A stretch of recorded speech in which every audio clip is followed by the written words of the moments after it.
এবার যেন বাংলাদেশের সাথে সম্পর্ক স্বাভাবিক করতে মরিয়া ভারত।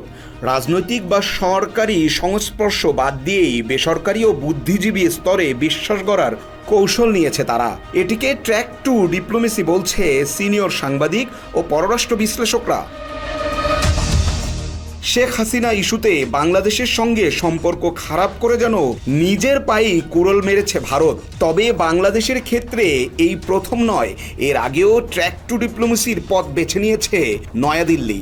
ট্র্যাক টু ডিপ্লোমেসিটা কিন্তু এই সম্পর্ককে আবার একটা নতুন করে গড়ে তোলার একটা বীজ বপনের জায়গা কিন্তু নতুন করে তৈরি হচ্ছে। যখনই কোনো দেশের সাথে সম্পর্ক তলানিতে যায় তখনই পর্দার আড়ালে এই পথ বেছে নিয়েছে প্রতিবেশী দেশটি। বলছি খোদ ভারতীয় গণমাধ্যমগুলোরই কথা। ভারত বাংলাদেশ সম্পর্ক তলানিতে, ভিসা বন্ধ, বাণিজ্য বন্ধ। এই পরিস্থিতিতে দিল্লি এবার ট্র্যাক টু ডিপ্লোমেসির পথে হাঁটছে। শুধু তাই নয়, বাবুরাই যেন বিপদে আছেন বাংলাদেশের সাথে এমন সম্পর্কে, আর এ যেন সইতে না পারা আর কইতে না পারা কথা। অসংখ্য বেকার যুবক তারা কিন্তু কর্মসংস্থানহীন হয়ে পড়েছেন, সেটা আমরা বিভিন্ন সময় গিয়ে সীমান্তগুলোতে দেখেছি ভিসা বন্ধ থাকার কারণে। ক্রমেই চীন, পাকিস্তান আর বাংলাদেশের সম্পর্ক হচ্ছে গাঢ় থেকে গাঢ়, আর তাই ভারত যেন মরিয়া বাংলাদেশের মন পেতে। শুধু মুখ ফুটে বলাটাই বাকি।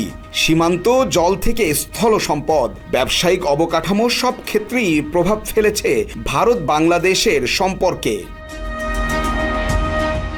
এর প্রভাব পড়েছে ভারতের মিডিয়াতেও, যেখানে হাসিনাতি পঞ্চমুখ মাস পাঁচেক আগে সব ভারতের মিডিয়া বলতেন তিনি এখনো বাংলাদেশের প্রধানমন্ত্রী। তার রিপোর্ট যেন এখন চোখেই পড়ে না, আর রিপোর্ট হলেও বলা হচ্ছে বাংলাদেশের অপসারিত প্রধানমন্ত্রী।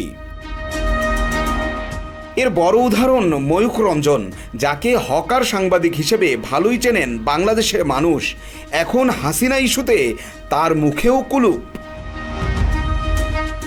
নয়াদিল্লিতে বাংলাদেশের হাই কমিশনের প্রেস উইং প্রধান ফয়সাল মাহমুদ তার ভেরিফাইড পেজে একটি পর্যবেক্ষণ তুলে ধরেছেন। তার বার্তা, ভারতে হাসিনা ইস্যুতে সেখানকার মিডিয়াতে সুস্পষ্ট পরিবর্তন দেখতে পাচ্ছেন তিনি।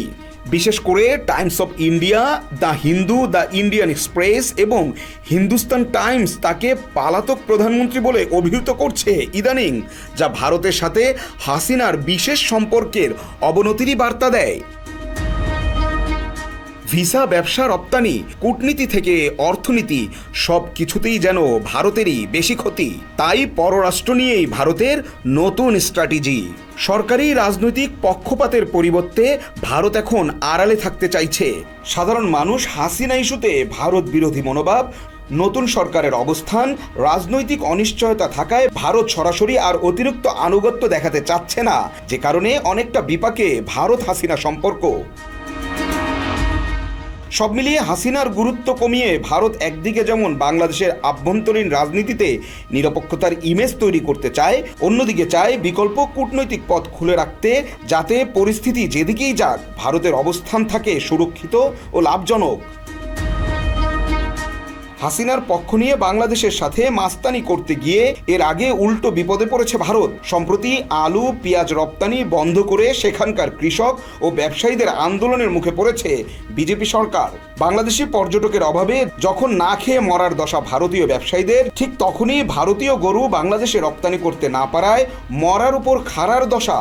কোরবানির আগে বাংলাদেশের গরু নিচ্ছে না বলে আহাজারি দেখা গেছে ভারতীদের। যেসব ভিডিও ভাইরাল হয়েছে সামাজিক মাধ্যমে, অর্থাৎ বাংলাদেশকে বয়কট করতে গিয়ে এখন নিজেদের মাথায় হাত নরেন্দ্র মোদী সরকারের। তাই ঢাকার সাথে সম্পর্কের স্বাভাবিক পথ খুঁজতে মরিয়া ভারতই। মৃদুল ইসলাম, বাংলা এডিশন, নিউজ ডেস্ক।